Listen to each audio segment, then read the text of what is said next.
I really hate the idea that you can't make fun after a tragedy. Of course you can. Like, if you're a renowned comedian and that is your profession, you should be able to make fun of absolutely everything. Like, your job is to make people chuckle. And the best time to make people chuckle is when there's a traumatic event.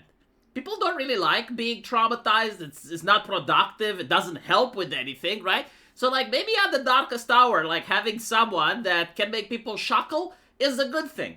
So, yeah, like, I can definitely make fun of the news article of Charlie Kirk's assassination. Like, for instance, you can play a footage of it, and then you can say, wow, so much for the tolerant left.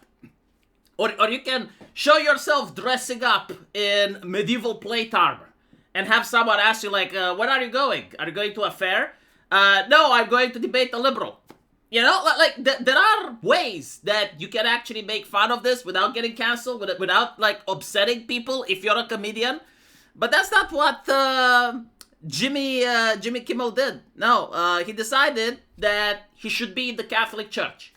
He decided that he should go there and preach about morality, tell people not just what to think, but also how to feel. And so he basically stated that people from the MAGA gang are desperately trying to characterize that the kid who murdered Charlie Kirk as anything other than one of them. And they're doing everything they can to score political points from it. You know? Again, like, compared to what standard? Like, in the United States of America, which political faction doesn't score points from a tragedy? Like, it's a national hobby over there. Ever since I started following American news, and I had Obama back then, he was the one saying, or one of his advisors said, don't let a good tragedy go to waste. I mean, even after the shooting, literally after the shooting, it wasn't even confirmed if Charlie Kirk was dead or not. There were news articles on CNN talking about how this is a school shooting and talking about, like, statistics and trying to go for the guns, right? So the lack of context is the problem. Like, if you're going to talk about things and set standards, you need to set standards compared to what? Like, who else is being held under this standard that whenever there's a tragedy, you shouldn't score political points from it? But then, you know, like, he goes on and he says that in between the grieving on Friday, the White House flew their flag at half-staff, which got some criticism. But on a human level, you can see how hard the president is taking this.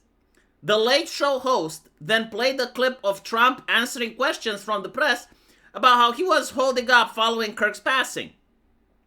Trump responds saying that he was very good, before shifting the conversation to talk about the construction of the White House new ballroom. He's at the fourth state of grief, Kimmel joked. This is how an adult grieves the murder of someone he calls friend. This is how a 4-year-old mourns a goldfish. So, this is, like, beyond mentally retarded. The inability to understand the adult world. Trump's response is one of professionalism. That's how a president should act. Like, what do you want him to do? Like, piss his eyes in front of the cameras like Obama? Is that going to make something better? No. He's the leader of a massive nation. He needs to show that he has strength and discipline. How he feels on a personal level, he's not going to show in front of the cameras. In front of the cameras, he needs to show that he is competent and he is a strong leader. And that's the type of response that most people would expect from their president. Right? Like, what do you expect him to do? Go like, oh, Charlie, how did this happen? Would that raise morale of Americans or lower it? What the fuck is with this assessment? It's beyond insane. But anyway, right, so he gets fired for this. He gets fired because, not of, like, attacking Donald Trump. He gets fired because he basically said that this kid is one of their own, like he's a MAGA. And so, like, he got fact-checked and experienced what literally every single YouTuber would have experienced in 2020 during the Biden administration if they would have denied official sources or pretty much anything, right? Like, misinformation. This is what he did. And so all of a sudden, everyone cares about free speech.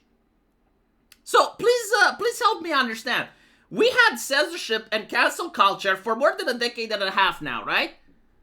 Like seeing a person getting fired for saying something is not newsworthy. You know, I mean, we had Gina Carano getting fired for stuff that she said on Twitter. I didn't see like many Democrats speak out against, Disney firing a strong and independent woman.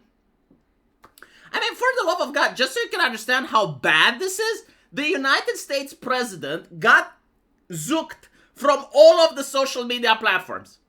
Like, he got banned from platforms that he wouldn't even stream on. He got banned from Twitch. He never streams on Twitch. And he got banned from a couple of other platforms. You guys remember that? Was it that long ago? Is it ancient history now? Because I remember, I lived through it, right?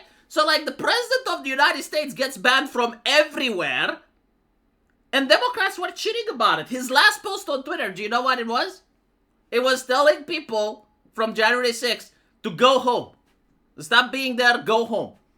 And they banned that, right? Like, completely removed his account. And so, all of a sudden, people care about free speech. Why? Oh, because a Democrat is affected, or one of their own, right? Like, because a left-leaning talking head from the mainstream media is affected, now everyone has to care. Okay, so, like, now one of the aristocracy got affected. Like, up until now, it was the peasantry that was getting banned. You know, it's kind of like, for those of you that study medieval history, imagine this, like, you got a battle, you got a slaughter, you know, people are fighting each other, and then a knight dies. And when a knight dies, they, whoa, like, let's stop. What happened? You know, oh, this is awful. This is grotesque. You know, and you see, like, the mountains of dead peasants behind, but now now that the knight died, holy shit. How do we explain this? Right? Like, this is literally the same situation. Like, you have cancel culture, and it's BTFOing everyone. Like all the little folk, leftists were BTFO'd as well. Especially, like, small leftist groups not associated with the government, like pro-peace groups and stuff like that. I saw them getting nuked off Facebook. You know, you had, like, gay people that were, like, LGB without the T. They were getting nuked. They weren't right-wingers. Like, I saw many people getting canceled. And for some reason, like, absolutely no hysteria. Nothing whatsoever.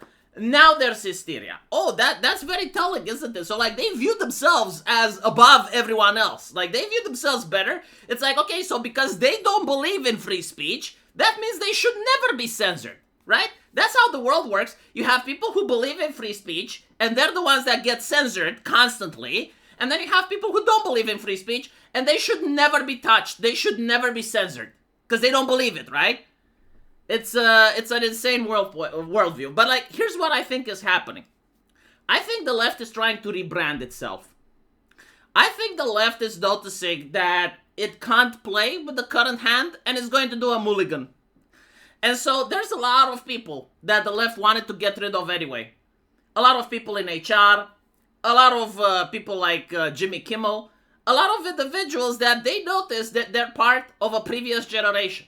Their tactics just don't resonate with the public. They cannot work with these people. And so what they're doing is they're looking for a reason.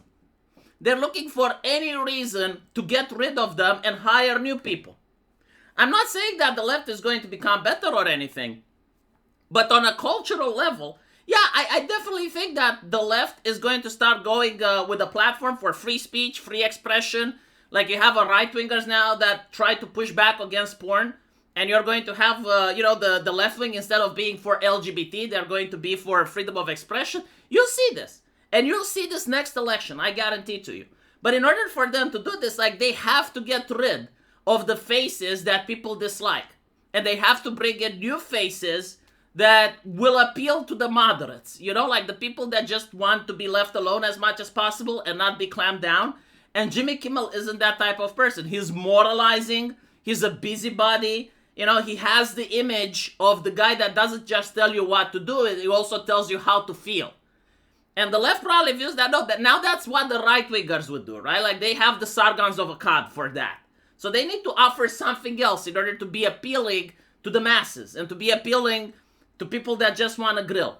And that's my assessment. Like, you're going to see this. You're going to see that the leftist rhetoric from the Democrats is going to slowly change.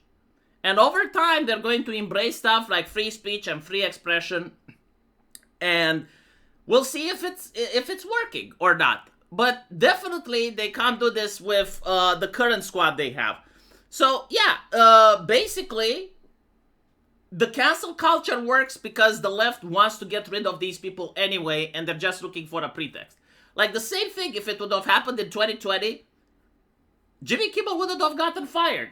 Do you guys remember when Kathy Griffin, right? Like she initially got fired because she pulled that stunt with Donald Trump's head, but then she got rehired, right? Because they realized, hold on a little bit, like right wingers don't have any power. We can win with our tactics. We don't need that approval. And it turns out that most of the normies left them. They voted with Trump, and now they're like, oh shit. Okay, maybe we do need the normies. How do we get the normies back? Because the normies are kind of like mercenaries. They're not ideologically pledging loyalty to one side or another. Like, they're requiring convincing every election. And this is what the Democrats are going to try to do. And not just the Democrats, but like most corporations and most companies. And so, yeah, I don't feel anything about Jimmy Kimmel getting fired. He's a very wealthy guy. I'm pretty sure that if he is that famous and that popular, he can open a YouTube channel, right? I understand he's very funny, great comedian. Why does he need the station for? You know, Tucker Carlson managed to go independent. He managed to do his own shtick on on Twitter. Jimmy Kimmel can do the same. If he's legitimately that funny and people actually like him, he can have probably even more money now because he doesn't have to get the middleman, the station between him and the public. He can go on Twitch and he can stream. You know, maybe he can do a collab with Gargura. Let me know what you guys think, and as usual, I will see you in the comment section. Take care.